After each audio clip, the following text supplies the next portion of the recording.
and welcome back this week on week 5 of our summer series for this year. I'm pleased that you're back. I hope that you've had a chance to catch up on the videos before, but if not, join me for this one and then pick another one as you go. So for this series, just to remind us all, we are thinking about what would help us follow Jesus. And because we're thinking about what would help us follow Jesus, we are using the experiences that we find the early church go through in the book of Acts to kind of help us do that. So we're mapping our thinking around the book of Acts. We're using that as a roadmap to help us pick through some ideas, some principles, some practical stuff that we can get our hands around in our following of Jesus. And the reason why we're doing this is so that we can apply it all. So the third thing that was kind of on our mind as we get into it this week is application. We want to be quite mindful that we're not just talking about this stuff or learning about it for learning's sake, but the reason why we're having these conversations is so that we can put into practice the stuff that we are reading, learning and thinking and talking about.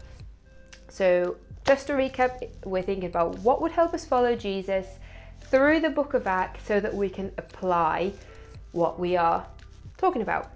Okay, so the idea or the kind of practical thing that we see that we're thinking about for this week is spending time with others intentionally. Now I'm sure that spending time with others is something that is quite self-explanatory. I'm sure you know what that means, but the intention bit, just to clarify, the intention there means so that we can point them to Jesus. So we're thinking about the kinds of relationships where we are spending time with them, but our intention in there is to point them to Jesus, is to help them follow Jesus wherever they are at in their current situation. So that whether they are already followers of Jesus and we're helping them kind of on their journey in that, or encouraging them in their following of Jesus, or whether they're somebody who has never even heard of Jesus. And we're starting that journey from kind of introducing them to Jesus and encouraging them to explore him more. So spending time with others intentionally is really about us making disciples. That's kind of the name for it. It's about us choosing to invest our time, talent and treasure in other people so that they may know Jesus better. That's kind of the summary of what it's all about. Now that is quite exciting because it's pretty much the whole thing of what Jesus asked us to do. Now I don't think that we can follow Jesus and not make disciples, or not at least have the intention to make disciples, because that's pretty much the whole thing of what Jesus has asked of us. He said, follow me and point others to me. Like, that's pretty much as complicated as it gets. But as we know, and as I'm sure we've already talked about before, when we talk about following Jesus, it's not something that we do in theory only. Like, it's not just something that we can affiliate with as an idea, but if we have made a commitment to follow Jesus, then that is followed with action. It's lived out in the everyday decisions that we make, in the way that we interact with others and the world around us. It's something that permeates everything that we do. So when we're thinking about making disciples, it can't be something that we think is a good idea but don't do anything about, which is why I think this week could be quite an important week for us together to explore how we could make disciples, and maybe especially thinking about what those barriers might be that we put in front of us that stop us from doing that effectively, and how we could overcome them. So we're talking about making disciples, and we're looking at the relationship that Paul has with Timothy, because in the book of Acts there are many examples of people discipling others, but I think one of the most obvious and quite beautiful ones is Paul's relationship with Timothy. And this is a relationship that we see kind of starts in Acts chapter 16 from verse 1 onwards, so you can go there and read that in your own time. But we see this relationship unfold throughout the rest of the New Testament pretty much. So in the book of Acts we see Paul and Timothy journey together and partner together and stuff. And then in a lot of the letters that Paul writes, Timothy is either writing with Paul, or he's stationed in the place that Paul is writing to, or Paul is about to send him there. So pretty much anything that Paul touches, Timothy is somehow involved in, and he's mentioned, and he's a part of that picture. All the way up until Paul dies, Timothy is a part of that life. So we're talking about a long-term commitment here, a long-term relationship. And I think it's one of those relationships that we can learn a lot from in our making of disciples. So, as I said, I think we probably all agree that it's important, that this is something that we want to get better at.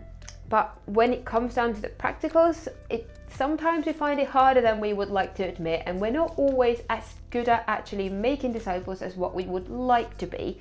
And that's why, as I mentioned, I kind of wanted to go through with you some of the main barriers that we put in front of ourselves, or maybe the stumbling blocks in our way towards making disciples, and how we can look at how the relationship that Paul has with Timothy can teach us how to overcome those. So I think out of a list of, I'm sure, many others, there are 3 things that I want us to look at. So first of all, kind of how to identify Timothy, how to find a Timothy, then how to find the time for Timothy, and thirdly, what to do with the Timothy. Because I feel like those 3 things are kind of the sort of counter arguments that we come up with in our minds often. We might say, oh, well, I don't have a Timothy, or I don't have time for a Timothy, or I wouldn't know what to do with a Timothy. So those are the 3 things that I want us to kind of think about as we get into it together today. So let's make a start. I hope you're ready. Let's start with the first one on how to identify Timothy. So if we look at the relationship that Paul has with Timothy and how that begins, is Timothy is somebody who Paul is kind of already sharing space with. So Paul is in a place where he is investing in a specific community that Timothy is a part of, and so they are naturally spending time together and bumping into each other. And I think the first thing when we think about who the Timothy for us could be, who that person could be that we could be intentionally investing in and encouraging and supporting in their following of Jesus, is that they're probably somebody who we are already naturally spending time with. Somebody who we've got something in common with that, you know, kind of brings us to the same space, which means that we have access to them. You know, we get a chance to have conversations and input and so on and so forth. So instead of kind of worrying about trying to desperately find a person that you don't know or you're not sure about, think about the people that you already do know. They might know Jesus already, they might not know Jesus already, but think about who do you already spend time with, and who is there that you kind of have those natural points of connection with already. And then think about whether they could be a Timothy for you that you could choose to invest in this way.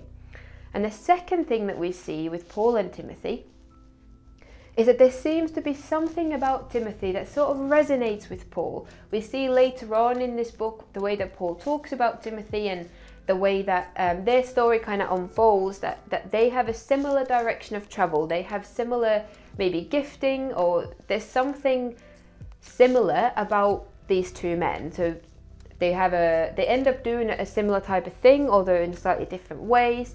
But there seems to be like a resonance there. Maybe I'm slightly speculating, but maybe Paul sees something in Timothy that he recognizes, or that he knows that he's already been through, that, you know, that type of thing. It's about recognizing something in somebody else and knowing that maybe you could journey that through with them, because either you've already been through that or in some way relates to your experience. So have a think about the people in your life, the people that you're already naturally spending time with, that you've got natural points of contact with, and think about which one of those people is somebody who resonates with you and with your experiences, who you feel like you get where they're at, you understand what it is that they're going through, and you feel that you could journey with them through whatever it is that they're living through right now.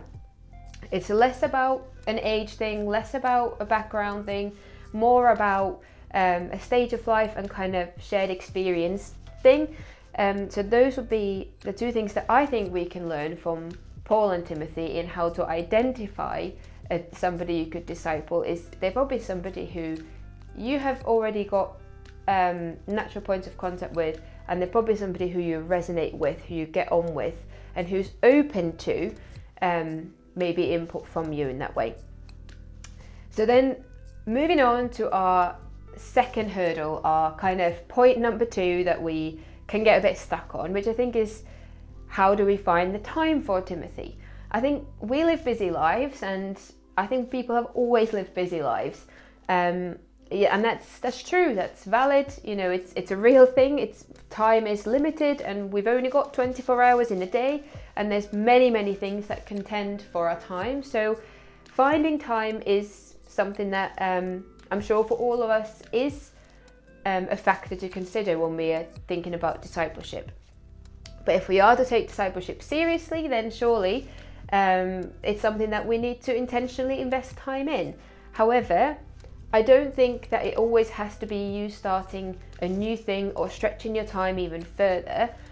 And I think that's something that we see with Paul and Timothy as well, is that Paul invites Timothy to join him in the things that he's already doing. So that's one way in which you can make time for your Timothy, is that think about the things that you are interested in, that you're doing, that you're kind of already that are already in your calendar, that you could invite your Timothy to join you in. So maybe that is, you know, maybe you enjoy going for walks and you could invite your Timothy to join you, or maybe it's a lunch appointment that you have, or whatever it is in your calendar. Think about things that you already do that you could just include Timothy in. Secondly, because the Timothy in your life is somebody who you probably are already spending time with in some capacity, instead of feeling like you've got to make tons of extra time and, you know, come up with a whole new thing to fit into your diary, think about how you could make those connections that you already have more intentional. So how could you make those times about Jesus? Now, it doesn't always have to be in a really obvious way, but how could you spend time with this person in the spaces that you're already in and point them to Jesus there? How could you encourage them? How could you invest in them? How could you introduce ideas to them? How could you journey with them in a way that Jesus is at the center of it in those times? So worry less about trying to, you know, fit in extra hours and extra time and everything else, and think more about how you're using the time that you have with them already, how to make that about Jesus and how you could help them follow him during those times that you already share. Okay, so hurdle number 3. What do I do with the Timothy? So if we've realized that there is a person in our lives that we maybe could recognize as somebody that we could invest in, that maybe does resonate with us and that we are spending time with, and maybe we're realizing that, okay, the time we have with them, we could maybe spend it a bit better, or we could be more intentional in what we do in those spaces, and maybe we could invite them to some things. We're then thinking, well, what would I do? I don't have anything to teach. I don't feel I've got things to pass on. You might feel like you do, and if you do, that's brilliant. But if you don't, I think that's actually fine. Let's think. So if we're thinking about the what to do with the Timothy bit, worry less about having to teach them stuff, and more allow them to join you in a journey, because that's again what we see Paul do with Timothy. So what Paul does is he doesn't invite Timothy to attend a course or go on a program or go and study something. He doesn't just pass lots of information to Timothy, but he invites Timothy to come along with him and to share his experiences with him. And some of those experiences are brilliant, and some of them are difficult, and some of them are just those everyday things of just travel and meals and you know, getting to new places and meeting new people. There's all sorts of stuff that Paul does that he has included Timothy in. So don't worry about trying to come up with some really wise things to say or things to teach or pass on, and just allow them to get to know you and your following of Jesus, and to learn from that experience as you journey that through together, as you kind of discover how to follow Jesus together with each other, because that's kind of what we see Paul doing. And also what we see in the relationship that Paul has with Timothy is that Paul isn't creating a mini-me. Paul is not trying to make Paul 2.0.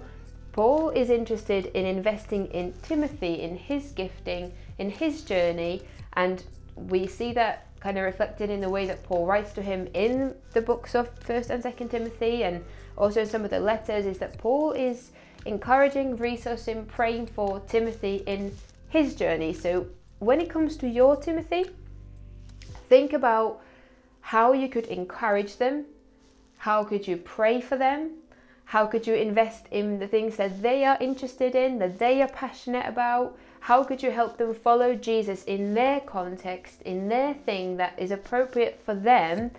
It doesn't have to be you teaching them stuff that you know, or it doesn't have to be about you necessarily creating some kind of protege for yourself. It's more about you investing in their journey with Jesus at the center of that.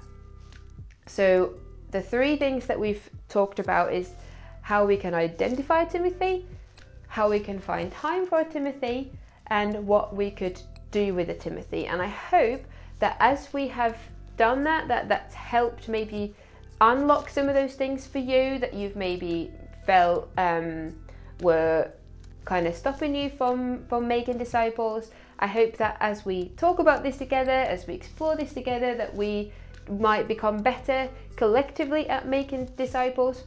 And as you go this week and spend time with your Timothy, I would love it if you shared your experiences with others. There might be some things that you run into that you find really, really helpful, and I'd love it if you shared those, that we can all learn from your experiences. And equally, if you are struggling, or you need resources, or you could do with help figuring some of this out, or you need support, get in touch with us, because again, I'd love to be able to help you and resource you together as a community. We can figure this out. I think when we work together, we get it better than what we do when we're trying to do it alone. So go spend time with your Timothy, have a great time with it, go make disciples, and come share your experiences with the rest of us so we can figure it out. Brilliant. Well, have a good week with it. I hope you have fun with it, and do get in touch. I hope to hear from you soon.